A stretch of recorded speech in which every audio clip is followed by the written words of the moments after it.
Ah, il y a deux barres. C'est le générique là. Les amis, bonjour! Pour fêter les nouveautés de l'Apple II, nous avons mis un nouveau t-shirt à la mode qui va bientôt être distribué autour de vous parce que l'ami Jean-François va en faire des exemplaires incroyables. Dédicacé. Beaucoup d'exemplaires et dédicacés. Alors, pour la séance de mode été-printemps, été-automne, été-hiver et tout ce que vous voulez 2018, nous avons droit au t-shirt Miami Software.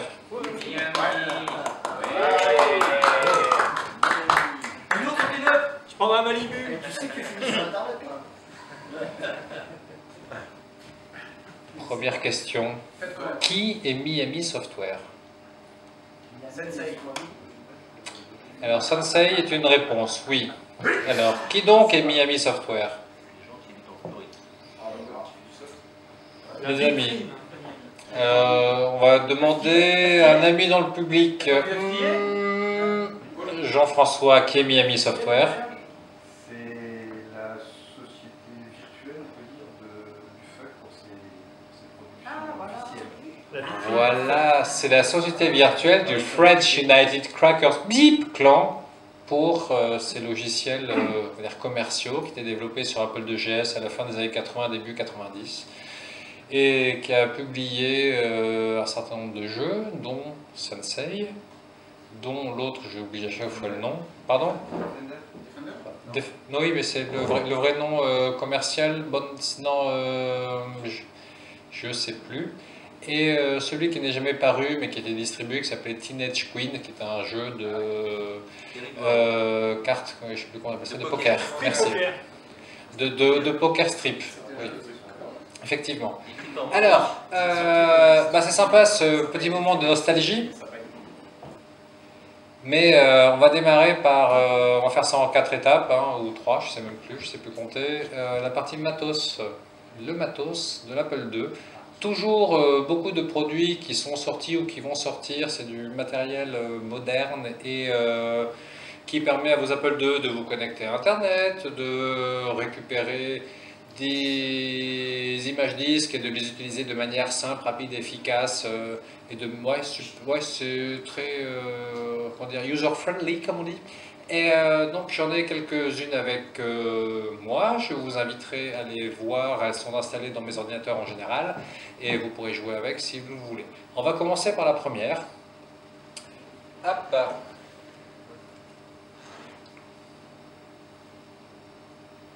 C'est la méga audio de Plamen Vesilov chez A2Even. C'est une carte audio qui émule la SAM, la Software Automatic Mouse, qui était une carte de prononciation vocale.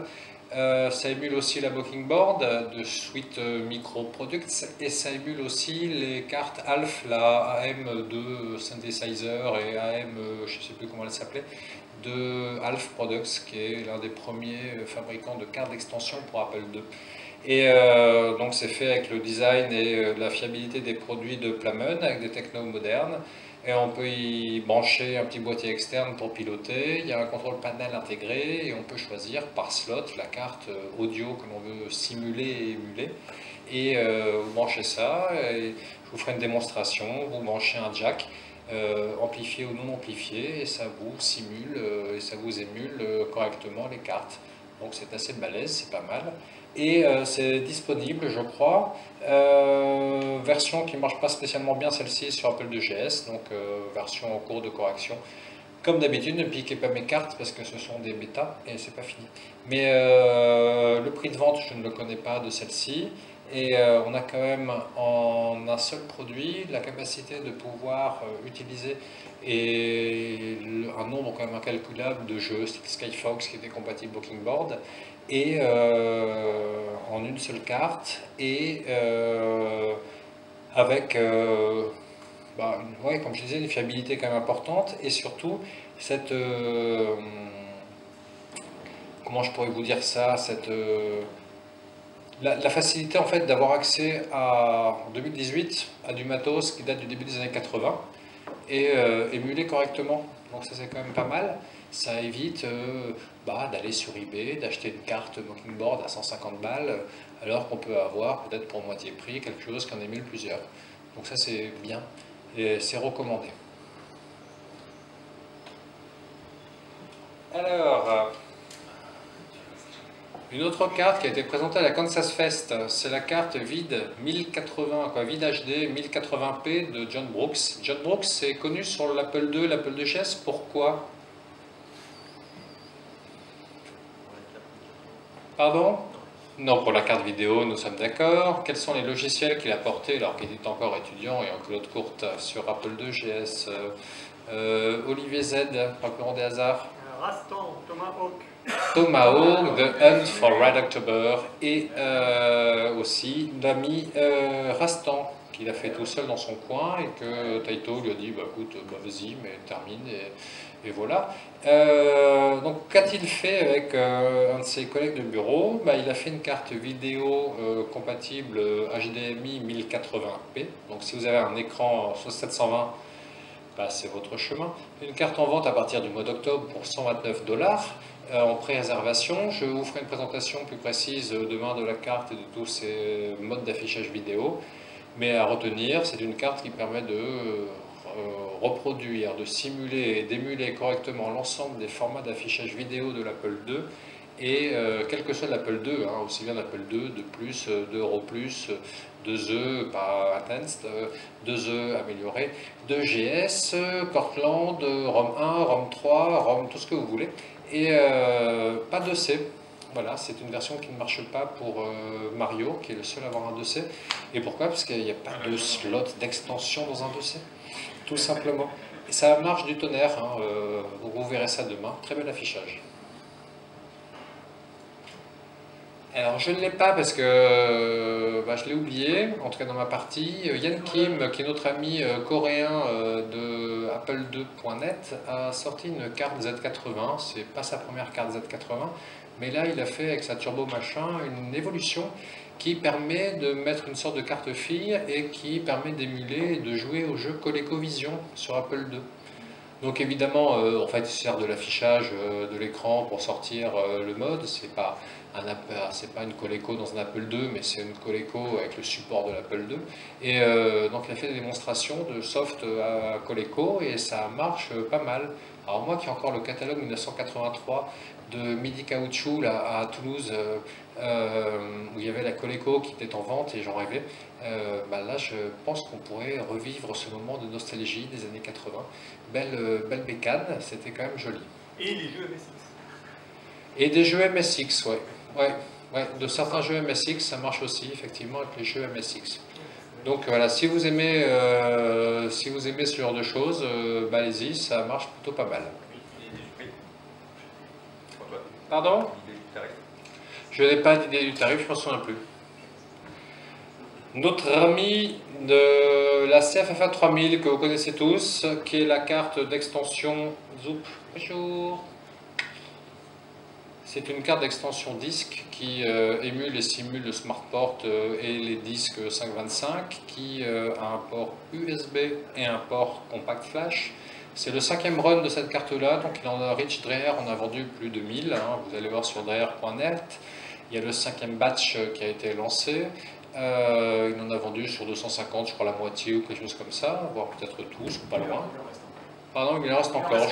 Oui, il en reste quelques-unes encore. Et donc ça marche toujours aussi bien. C'est pas la carte la plus rapide, mais c'est la carte la plus versatile, comme on dit. Super contrôle panel, on peut copier des disquettes, on peut faire des images. Ça marche du feu de Dieu et ça coûte 179 $, non, quelque chose comme ça. 150. Oui, mais à l'arrivée. Comptez 250 € à l'arrivée. Oui, il faut compter en fait à chaque fois les frais de douane, je ne sais pas pourquoi, mais c'est une carte qui, à chaque fois qu'on en achète une, on se paye les frais de douane. Donc comme Rich ne déclarera jamais valeur 0, il déclarera la valeur réelle, vous aurez droit aux frais de douane à chaque fois. Voilà. Donc je ne sais pas pour nos amis allemands ou belges, mais en tout cas en France, à chaque fois on a la douane dessus. Pareil.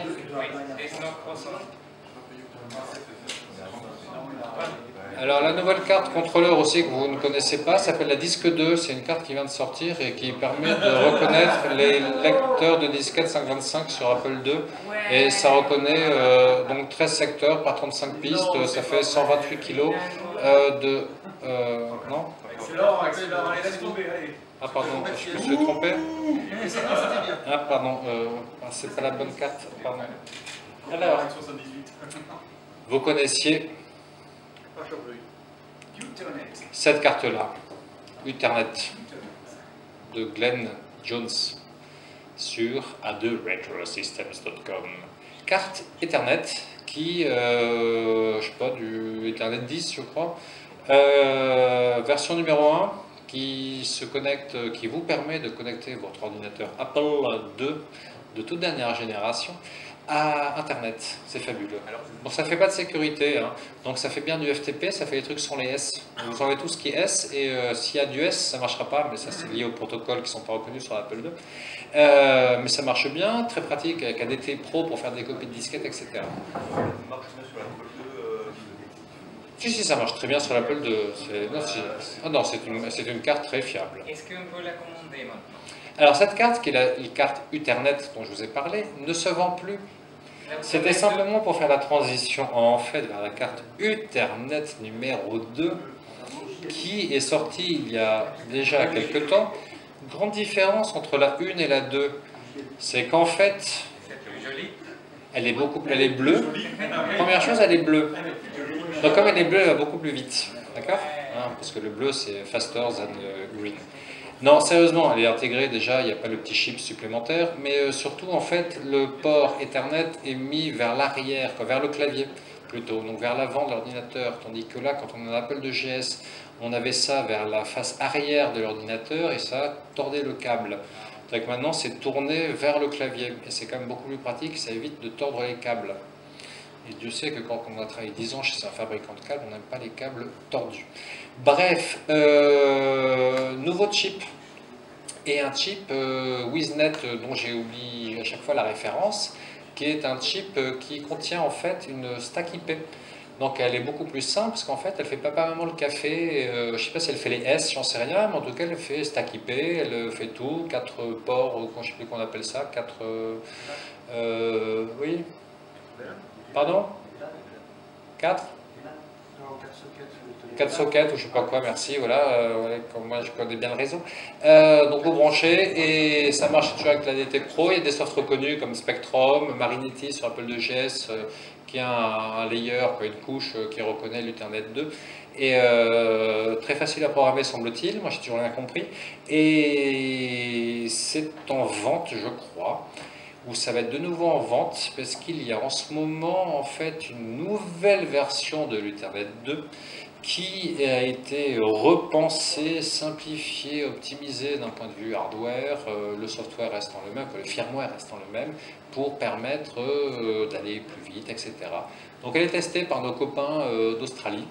Et si vous aimez les BBS, vous pouvez vous connecter sur les BBS pour voir ce qu'ils publient là-dessus sur les tests de cartes Ethernet 2. Comme je ne fais pas de BBS, je ne pourrais pas vous en parler, je ne connais pas ce genre de système.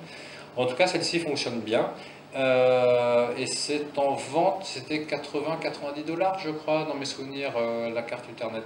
Mais voilà, pour vous connecter, pour faire des copies, c'est quand même une sacrée carte, donc vous pouvez y aller les yeux fermés. Alors si on parle de logiciel, toujours pareil, hein, le logiciel en 2018 c'est comme en 2017, comme je vous l'avais dit, c'est un peu le parent pauvre, il y a plus de hardware makers que de développeurs Apple II. Donc je remercie Philippe et les quelques acheteurs de la version de l'Acrapule, le soft que je vous avais présenté l'année dernière. J'ai signalé un bug. Et tu as signalé un bug, c'est très bien, je te félicite. Donc il y a plus de bugs dans la version iOS que dans la version Apple II.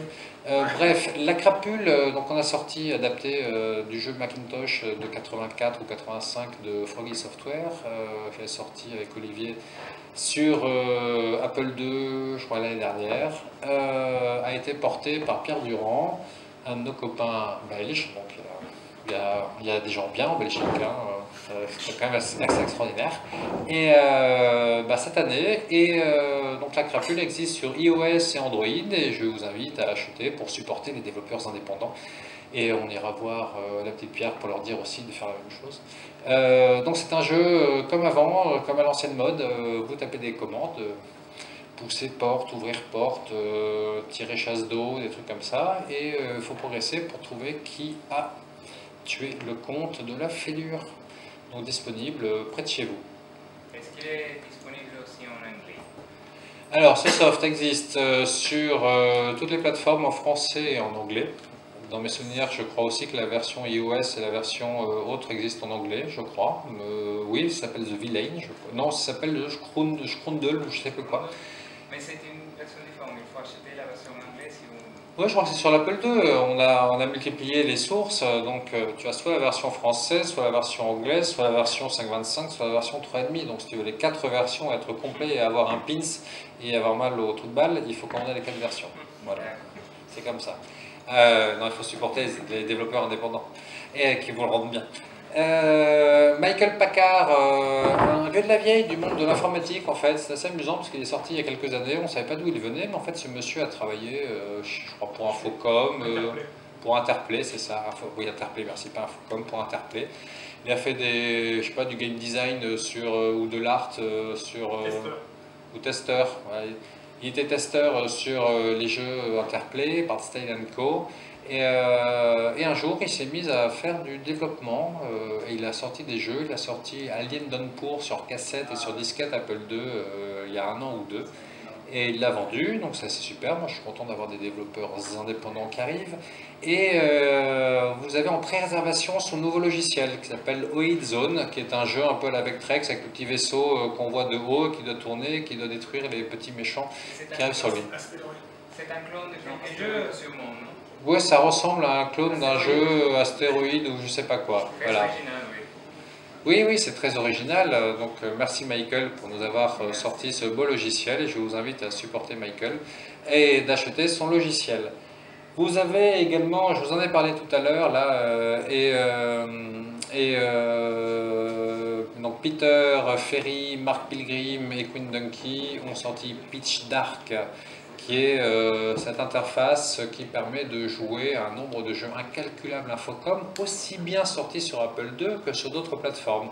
En fait, Peter, qui est un très bon programmeur 6502, qui le parle couramment, a pondu un moteur de jeu, là, les Z Engine d'Infocom, et il est allé plus loin, et donc il a été capable de faire un moteur universel qui reconnaissait à la fois les versions Apple II, mais aussi bien les versions des autres engines. Alors, je ne sais pas jusqu'à quel Z ça marche, ça monte 5 ou 6 je crois, donc je peux dire des bêtises.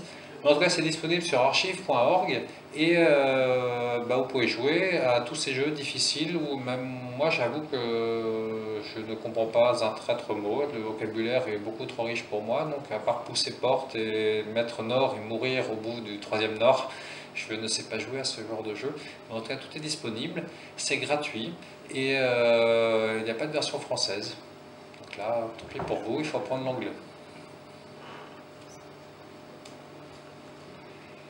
Les livres, c'est peut-être ce qui est sorti le plus cette année en fait, grâce à Call Apple, qui est le groupe, le IPPLI, c'est Apple Budget, attendez, je vais tricher. Library Exchange. Apple Budget Sound Program Library Exchange. C'est un des premiers groupes d'échange autour de l'Apple II, qui a été fondé à la fin des années 70, je crois. C'est vraiment très très vieux. Il existe encore, il est dirigé par Bill Martens et il participe à un certain nombre de personnes. Et ils ont un monsieur qui s'occupe de faire l'édition de bouquins, de ressortir soit des bouquins en édition enrichie, soit de nouveaux bouquins ou de certains qui n'avaient jamais eu je sais pas, de succès au début des années 80. Alors, hop, les ISBN et les machins, vous pourrez aller sur Call Apple pour les prendre. Vous avez, Cyberjack. Ce sont les aventures de Robert Clardy. Robert Clardy, c'est le monsieur qui était le patron de Synergistic Software. Synergistic Software a sorti à la fin des années 70, depuis 78 jusqu'en 90 et quelques, un certain nombre de logiciels sur Apple II, puis sur d'autres plateformes, les Atari &Co. On a sorti 200 et quelques.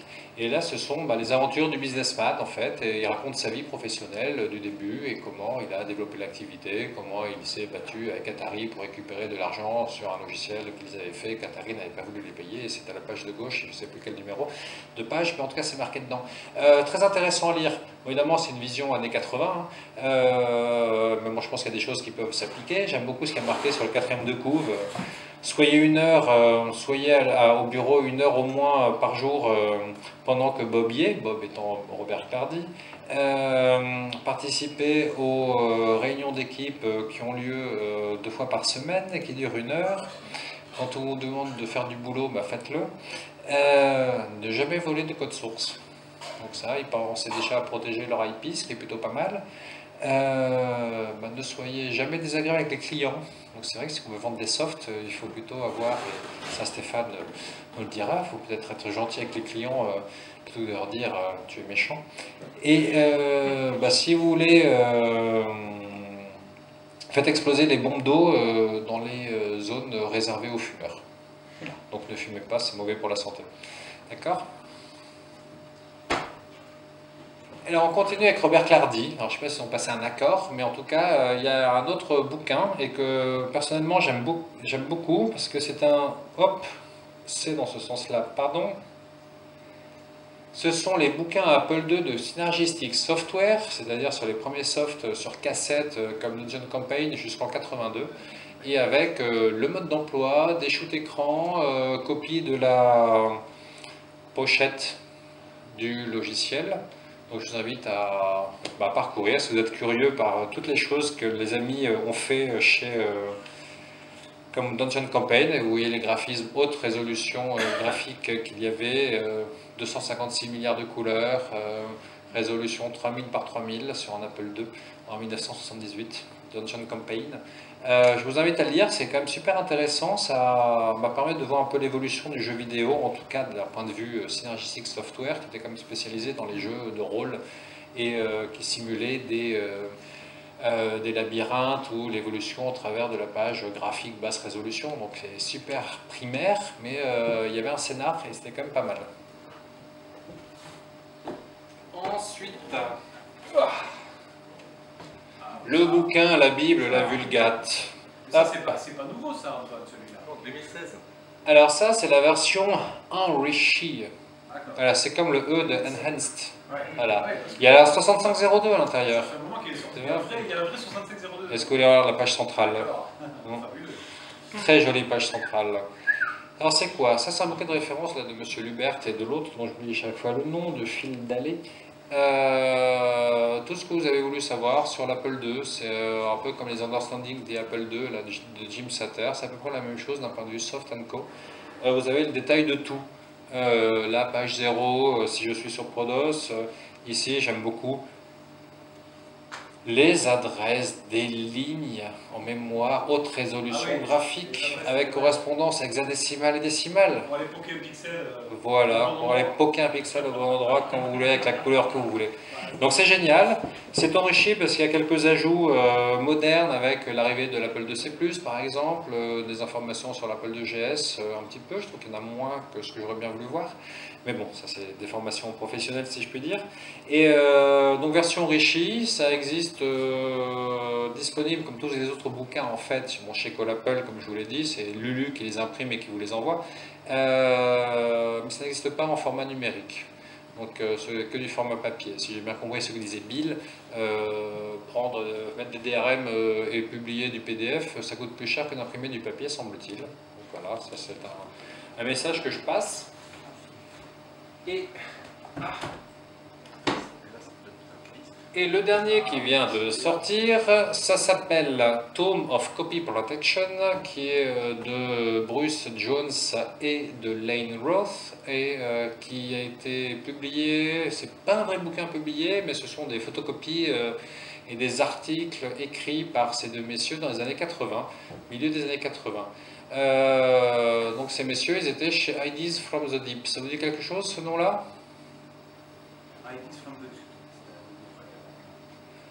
Alors, Olivier, tu avais... Ça me dit quelque chose, mais je ne contextualise pas. Alors, si je vous dis John Romero, Lane Roth, et l'autre troisième dont j'oublie à chaque fois le C'est nom. avant ID Software. Voilà, c'est Ideas from the Deep. Le ID de ID Software, c'est Ideas from the Deep. Voilà, donc en fait, ces messieurs, ce sont les... bon, peut-être pas Bruce Jones, mais au moins Lane, ce sont les... Lui, c'est l'un des cofondateurs d'ID Software. Donc ces messieurs, Lane, John et Carmack, qui s'appelle comment? Il s'appelle John aussi, voilà. Il s'appelle John. En fait, avait fondé ou travaillé chez SoftDisk, ont publié un certain nombre de softs sur Apple II, et où ils ont écrit aussi des systèmes sur les protections Apple II, et dont ce bouquin-là. Et donc ils n'ont pas oublié leurs racines. Lane a fait une présentation à la Kansas Fest cette année où il a présenté son bouquin. Et donc c'est un bouquin pour utilisateurs avancés quand même, parce que ça rentre dans le détail des systèmes de protection de l'Apple II, où ça les présente et comment on en réalise et comment on lit les protections, etc. Si vous ne parlez pas 6502 et lecteur de disquette Apple II, je vous le déconseille. Mais c'est toujours intéressant, parce qu'il y a quand même du texte explicatif. Donc si vous voulez mettre en pratique, il faut connaître l'Apple II et son lecteur de disquette. Si vous voulez connaître le fonctionnement et comment vous pouvez faire des protections, comment vous pouvez jouer à déplacer la tête du lecteur de disquette d'un quart de piste et non pas d'une demi-piste, etc., ça vaut la peine.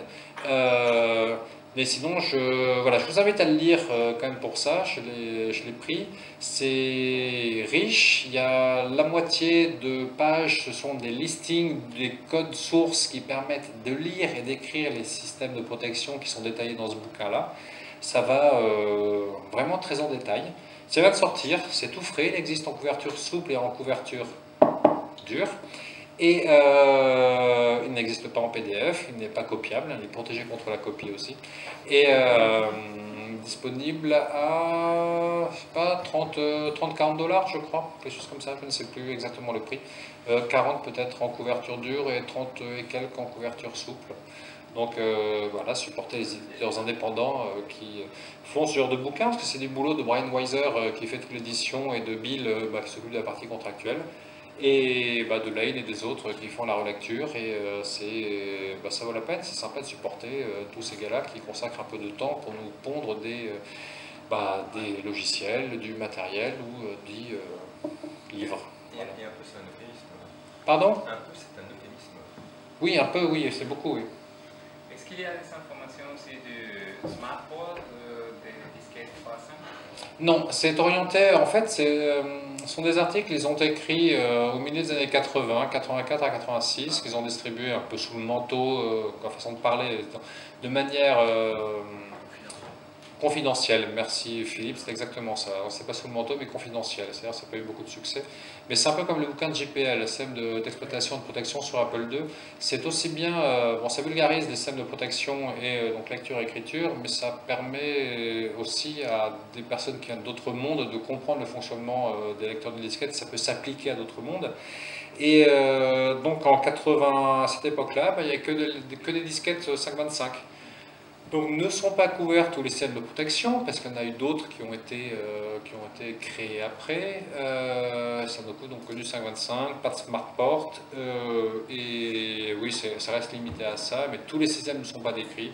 Ça va parler de spiraling, ça va parler, c'est-à-dire de la capacité d'écrire un certain nombre, une partie de pistes, tous les quarts ou demi-pistes. Plein Gaz a été comme ça, les jeux infogrammes français ont été comme ça, les Spiradiscs de Frogger par exemple, de Sierra et de Sega ont été protégés comme ça. Voilà, il y a plein de choses qui sont expliquées, tout n'est pas couvert, mais alors c'est quand même un haut niveau, donc vous allez, si vous voulez tout lire de A à Z, prenez un peu d'aspirine quand même, parce que il faut connaître le disque 2 quand même. Voilà. Quoi d'autre à dire sur ce bouquin-là? Sur le site de Call Apple, pour vous éviter de recopier la quinzaine de listings, le programme principal qui s'appelle Nibbler, mais également les 10-12 exemples de code lecture-écriture des systèmes de protection, il y a une disquette accompagnatrice qui est disponible sur le site de Call Apple. J'ai pas le lien avec moi, je pourrais vous le donner si ça vous intéresse, mais je vous invite d'abord à lire le bouquin avant de vous plonger directement dans la disquette. D'accord? Donc voilà ce qu'il y a en 2018. Je sais qu'il y a d'autres choses qui sont prévues.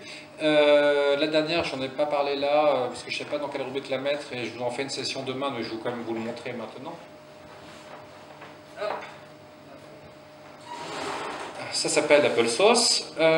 C'est le produit de notre ami Zoup. Alors je sais pas si on voit le nom là, parce que c'est pas très... ça se reflète pas beaucoup. Apple Sauce, c'est quoi? C'est un périphérique qui se branche en USB sur un ordinateur moderne, Mac, actuellement parce que le logiciel ne fonctionne que sur Mac, sur lequel on branche au dos un lecteur de disquette 525 ou un lecteur de disquette 3,5 de l'Apple II. Donc c'est assez marrant parce qu'on peut piloter en fait son lecteur d'il y a 30 ans sur une machine moderne. Et ça permet en fait de copier les disquettes sur le Mac de manière super fiable, super précise, parce qu'en fait, au lieu d'enregistrer les 1 et les 0 que l'on a sur la disquette ou en mémoire à l'arrivée, ça les prend à la source, donc ça fait tourner le lecteur de disquette, et ça note toutes les variations qu'il y a de bits, donc de flux, de tension, je ne sais pas comment on dit, et sur l'Apple II, ce qui fait, par défaut, on écrit du 0, sauf quand on fait une variation, où la variation de flux, ça fait un 1. Donc si on veut écrire plein de 1, on fait plein de variations, mais si on veut écrire que des 0, on ne fait pas de variations, et ça écrit tous les n cycles du 0. Bref, après cette explication très claire, le logiciel, le matériel sont disponibles depuis le mois de juillet, juin-juillet, il y a 100 exemplaires qui ont été vendus.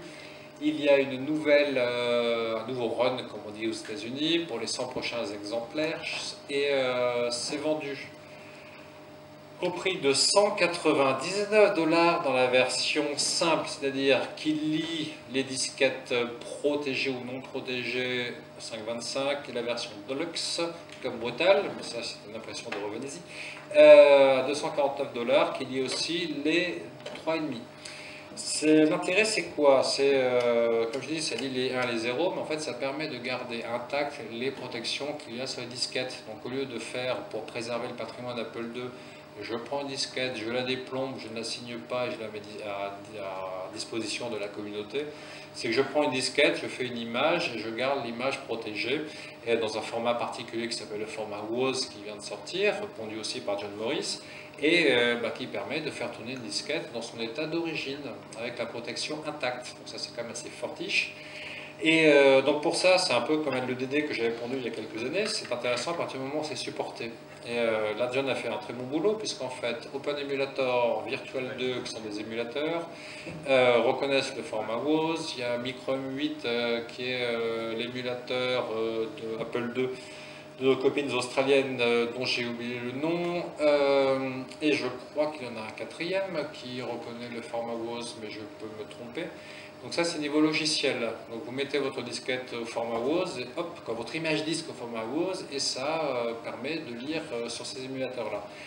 Il y a d'un point de vue matériel, bon la CFFA ne reconnaît pas, peut-être un jour le firmware sera mis à jour, mais notre ami Yan Kim de Corée, toujours le même, le sud-coréen a fait un émulateur, pardon, a fait du hardware, je ne sais plus quelle est sa carte SD qui émule les lecteurs de disquette, qui reconnaît également le format WOZ.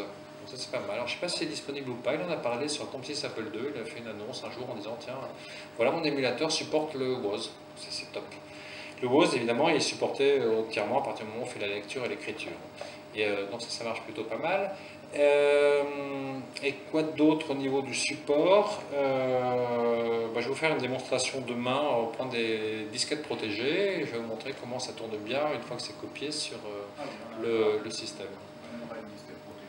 Oui, oui, venez avec vos disquettes protégées. Comme je vous ai dit, à défaut, si vous voulez pas acheter un Apple Sauce, envoyez-moi vos disquettes et je ferai les copies de vos disquettes originales que je vous retournerai. C'est intéressant et utile de préserver quand même le patrimoine informatique et de l'Apple II. Donc voilà tout ce que l'on a en matos nouveau. Je suis revenu quand même avec des choses que je ne vous ai pas montrées l'année dernière. Je sais plus. Ça c'est la carte 8 MB pour Apple II 8 bits.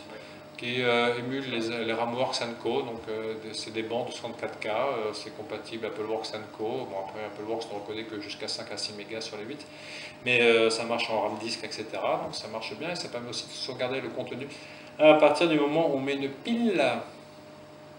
Et la dernière, je ne vous l'ai pas montré, en fait je ne l'ai pas montré parce que je ne l'ai pas prise l'année dernière, c'est la carte 2GS 8 MB RAM, toujours de Plamen de Vesilov, comme la précédente, qui est une carte RAM, ROM disk également, parce qu'il y a une feature dans l'Apple 2GS qui s'appelle ROM disk, où vous avez 1 méga environ de ROM disk, où vous mettez vos softs dessus, ça fait comme un RAM disk mais en ROM. D'accord, c'est clair. Et l'ancêtre du SSD, exactement. Voilà, et donc il a mis un Prodos 2.4.1 dessus, de John Brooks et Peter Ferry. Il a mis d'autres choses dessus et ça permet de récupérer un contenu rapidement, de booter super rapidement, etc. Et pareil, c'est du 8 MB, donc c'est 8 MB reconnu max sur le ROM 3. Donc sur un ROM 3, quand vous avez 8 MB, d'abord ça crée le RAM disk et ça reboot et après ça vous permet de booter. Donc sur le ROM 1, ça crée un disque, ça reconnaît les 8 MB et ça boot. Ne me demandez pas pourquoi le ROM 3 fait ça, mais c'est tout le comportement du ROM 3. Et ça permet également de sauvegarder le contenu de la mémoire au travers d'une pile, même chose. Alors là, GG Labs n'a pas la même chose, il faut une carte 8 MB aussi. Oui. Mais c'est une une carte carte normale. ils font tous une carte 8 MB, la seule différence c'est que celle-là elle est ROM en fait, elle fait ROM disk. Et en plus elle a un truc sympa, c'est qu'on peut la séparer en deux. Voilà. Donc ça prend moins de place. C'est la seule carte 8 MB qu'on peut découper en deux, mais ça fait toujours 8 MB. Et ça c'est la partie RAM en fait, et ça je pense que c'est la partie ROM. Et le prix, vous allez voir sur le site, parce que les produits de Plamen, comme les autres, sont disponibles un court temps avant d'être sold out, comme on dit. C'est pénible. Donc oui, c'est pénible. Bon, la Facile 2 œufs, elle coûte 150 €, et celle-là, ça doit coûter un peu moins, je pense, 90, quelque chose comme ça. Et voilà, c'est du produit de qualité qui est bien livré, qui est bien emballé, bien livré, hein, c'est comme tous les uns les autres. Donc Plamen ajoute des cartes de visite à l'intérieur. Et des cartes postales, pardon, pas des cartes de visite, des cartes postales. Et je crois que c'est tout ce que je voulais vous présenter. Quand c'est qu'on l'invite? Il a failli venir cette année quand même. Ah, c'est vrai? Oui. Oui. Peut-être l'année prochaine. Ça serait bien. Ah, oui. Ça serait bien. Ah, oui. À Oui. propos du format WAS, quel est le volume de l'image disque? Alors, quand on fait une copie de disquette, donc les 1 et les 0 par quart de piste, ça fait une image entre 18 et 20 mégas. Ah oui, quand même. Ça génère une image PNG, donc une image graphique qui correspond à la représentation des 1 et des 0 sur disque. De forme concentrique, c'est très joli. Ça fait à peu près la même taille. Une fois que vous avez fait votre image, donc on appelle l'image A2R, qui sauvegarde l'Apple II RAW, le logiciel Apple Sauce fait l'analyse de l'image, des 1 et des 0, et essaie d'en sortir la substantifique moelle. Et s'il a reconnu le format, ça lui semble être des octets ou des nibbles qui sont à peu près standards, il vous propose de l'enregistrer au format WAS. Et un format WAS, c'est un peu comme la même taille qu'un format nibble, qu'un format nib, c'est-à-dire 240, 250, 260 kg. Et avec la protection intacte, les informations de synchro qui n'existent plus dans le format nib, alors que ces informations existent dans le format WAS. Le format WAS va plus loin parce que si vous avez par exemple une disquette qui n'a que 10 pistes qui sont utilisées, au lieu d'enregistrer comme dans le format nib les 35 pistes, le format WAS va n'enregistrer que les 10 et va dire dans un en-tête, les 25 autres ne sont pas utilisés. Voilà. Donc c'est un format optimisé qui est bien et qui est facile à comprendre. Il faut savoir que certains font des WAS à partir d'images disques ou à partir de nibble. Moi je ne recommande pas parce que c'est comme si on partait d'un format qui est déjà réduit, qui contient très peu d'informations et qu'on veut en faire un format qui contient le plus d'informations possible. Donc on ajoute un peu du bruit et on perd beaucoup d'infos. Donc quand vous voyez passer des trucs qui disent je te fais un DSK vers WAS ou un nib vers WAS, ça n'a aucun intérêt. Prenez plutôt une disquette originale et faites un disquette originale vers WAS. Parce que l'intérêt quand même du format WAS et de l'Apple Sauce, c'est de préserver les disquettes telles qu'elles sont à l'origine. Donc si c'est pour faire un format pour qu'il soit compatible avec l'émulateur, je comprends l'image de la disquette d'origine. Pas des trucs qui sont des sous-parties ou des sous-parties pour certains de la disquette d'origine. Bon, ça veut dire qu'il va lire notamment dans les gammes. Pardon Yep. Dans les gammes Yep. Dans les gaps, oui, il va lire dans les gaps, oui. Bah, WOS prend tous les 1 et les 0, donc les trucs cachés, les désynchros et les machins, où il va lire le nombre de 1 et de 0, bah, il les chope. Il chope tout. Là, Apple Sauce tourne très vite, beaucoup plus vite qu'un Apple II, donc beaucoup plus vite qu'un lecteur de disquette Apple II, plus vite que les 2 MHz, et donc ça récupère tous les 1 et 0 qu'on ne peut pas récupérer en fait de manière fiable avec un lecteur de disquette Apple II. Mais par contre, je disais qu'il est capable de travailler dans les deux sens, donc de pouvoir tout à réécrire. Sauf qu'à mon avis, il y a des choses qu'il est capable de lire qui ne sera pas capable mécaniquement de réécrire. Alors, ça c'est très intéressant comme question, c'est quelle est la limite entre la lecture et l'écriture? En fait, à l'origine de l'Apple II, les disquettes Apple II étaient lues et dupliquées avec des Apple II. Et jusqu'en... C'est assez marrant parce que, je ne sais pas si vous êtes abonné à Juice.js. Non, personne? Ok. Bravo. J'ai interviewé un monsieur, Robert Friedman, qui était le monsieur le CTO pour simplifier d'HLS Corporation, qui est une boîte qui faisait de la duplication de disquettes de manière professionnelle. Ce monsieur était très gravement malade, donc c'était probablement sa dernière interview, en tout cas je ne le souhaite pas. Bref, c'est pas ça pourquoi je vous le disais, c'est qu'il a expliqué le fonctionnement en fait, c'est que là, si on se sert de la machine de destination comme machine haute pour dupliquer les disquettes, il y a environ 100% de chances d'être craqué et copié. Donc le principe, c'est d'utiliser des systèmes externes, comme les formasters et autres trucs. Même Alf faisait ce genre de trucs. Et donc de créer un système entre la clé, le système de, je ne sais pas si c'était en 3 étapes, alors c'était le meilleur mémoire que moi, il y a la clé, il y a 3 étapes dans le système de protection. Et donc c'était de faire en sorte que les 3 se trouvaient en dehors de l'Apple II. Donc c'est ce qu'ils ont fait. Et leur système était incopiable avec un Apple II. Mais incopiable ne veut pas dire impiratable. Donc c'était ça la différence. C'est reproductible. Oui, c'est exactement, incopiable dans le sens non reproductible. Et en fait, ils ont fait de très bons systèmes de protection, mais qui étaient piratables, déplombables très facilement. Mais mettre un locksmith avec l'original à gauche et la copie à droite ne marchait pas, parce que c'est vrai que c'était pas copiable. Mais voilà, c'est la limite de l'exercice. Donc en fait, il y a environ, je pense, 80%, voire 90% quand même des systèmes de protection que l'on peut recopier. Ceux qui sont difficiles à recopier, mais ça c'est un réglage, c'est le spiraling. Et pourtant, je sais que ça peut le faire, parce que c'est pas copiable facilement, mais c'est duplicable, dans le sens où on peut générer à chaque fois et passer 5 minutes à faire la disquette de destination à la copie. Le principe comme de la duplication de masse, je prends un machin, je le tamponne et j'ai la copie comme ça. Donc là, sur le spiraling, on peut pas tellement... Le système Electronic Arts, c'est ce que j'appelle moi le track parsing, que John appelle la piste sur 2 pistes, c'est-à-dire une piste beaucoup plus étendue. On peut le faire, mais il faut jouer avec les interpistes, les cartes de piste ou les demi-pistes. Et il y en a certains, c'est vrai, on ne peut pas se servir d'un Apple II parce que mécaniquement, les limitations du hardware font que de toute façon, on ne peut pas reproduire un certain nombre de zéros que l'on voudrait avoir, ou voilà, les limitations du hard font qu'on ne pourra pas tout faire. Mais c'est faible, quand même. C'est faible. On peut dire qu'on a au moins la version numérique. Pardon? On a au moins la version numérique, c'était déjà ça. Oui, le principe c'est d'avoir la version numérique. Après, la version dupliquée, bon, voilà, on va... Après, c'est toujours pareil, hein, les disquettes Apple II datent de 78 pour les premières et on ne peut pas encore les lire. Après, on se reverra dans 30 ans et verra si les images disques que l'on a faites avec Apple Sauce seront encore lisibles dans 30 ans, au format numérique, avec les ordinateurs Mac++ que l'on aura. Voilà. Donc, je pense que je prends les paris, dans 30 ans, on pourra encore lire nos disquettes Apple II avec nos Apple II. Ça, oui. C'est Oui. Et où des questions? Oui, Jean-François. Alors, je n'ai pas oublié de préciser, parce que plus j'en dis et moins ma séance de demain matin sera longue, donc j'ai envie de la faire courte. Voilà, autre question? Bah non, alors.